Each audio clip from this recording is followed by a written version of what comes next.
ሰላም እንዴት ናችሁ? ውድ የቻናሌ ተመልካቾች አቤኔዘር ነኝ።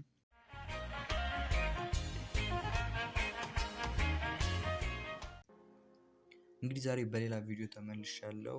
ሰብስክራይብ በማድረግ እና የደወል ምልክቷን በመጫን የቻናሉ ቤተሰብ መሆን ትችላላችሁ። በባለፈው ቪዲዮ ላይ ቃል እንደገባሁላችሁ መሰረት ዛሬ ስለ ሎጎ ምንነት፣ ጥቅምና እንዴት አድርገን የራሳችንን ሎጎ በስልካችን ላይ መስራት እንችላለን የሚለውን ባጭሩ ለማስረዳት እሞክራለሁ። ላይክ እና ሰብስክራይብ ማድረገው እንዳይረሱ። ወደ ቪዲዮ ስገባ ሎጎ ከቴክስቶች እና ከፎቶዎች የሚሰሩ እኛን ወይም ራሳችንን የሚገልጹ ምልክቶች ወይም ሲምቦሎች ናቸው ባጭሩ።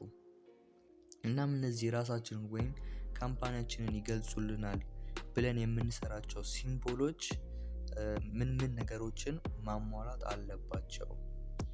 አንደኛ የምንሰራው ሎጎ ለከስተመር ወይም ለሌላ ለሚመለከተው ሰው ማን እንደሆንን፣ ምን እንደምንሰራ እና ምን አይነት ቫልዩ እንዳለን በተቻለ መጠን መግለጽ አለባቸው።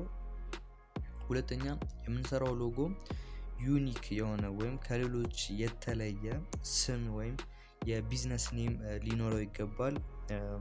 እንግዲህ ሎጎ ዲዛይን በአጠቃላይ ማለት በፈለግነው ዲዛይን ቴክስት እና ፎቶ ራሳችንን ማስተዋወቅ ማለት ነው።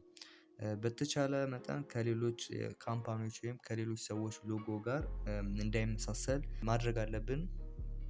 ይህም ጥቅሙ ዩኒክ የሆነ ሎጎ በከስተመር ላይ የሚፈጥረው ቪዥዋል ኢምፓክት አለ።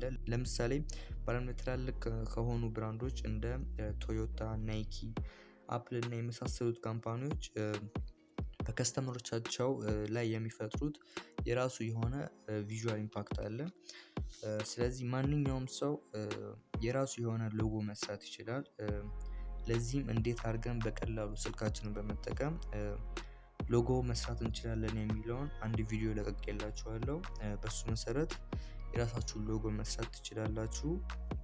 እንግዲህ ለዛሬ ይዤላችሁ የመጣሁት ቪዲዮ ይሄን ይመስል ነበረ። እንደነገርኳችሁ ኔክስት ቪዲዮ ላይ እንዴት አድርጋችሁ ስልካችሁን በመጠቀም የራሳችሁን የሆነ ሎጎ መስራት እንደምትችሉ አሳያችኋለሁ። እስከዛው ድረስ ቻው።